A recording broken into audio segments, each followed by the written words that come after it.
Hi everyone, welcome to my YouTube channel. In this tutorial I will show you how to use the value node. Let's get started.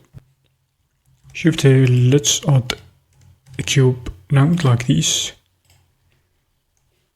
Shift D, move it over there.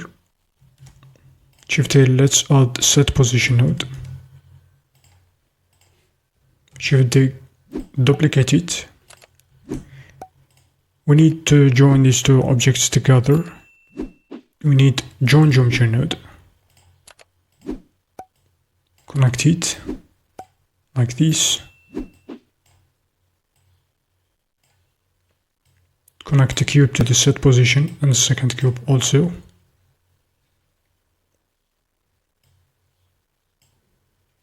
We can't see the second cube because we have set the same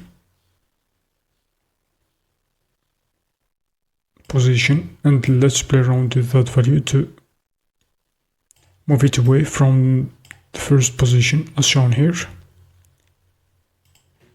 Shift A, I'm gonna be adding value node.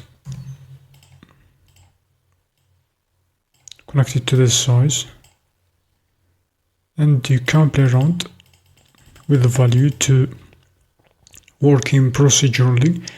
And you can see this is just an example for this value node. Puts out any value that you can use to have more procedural control over certain operations as shown here. And that's it. Thanks for watching.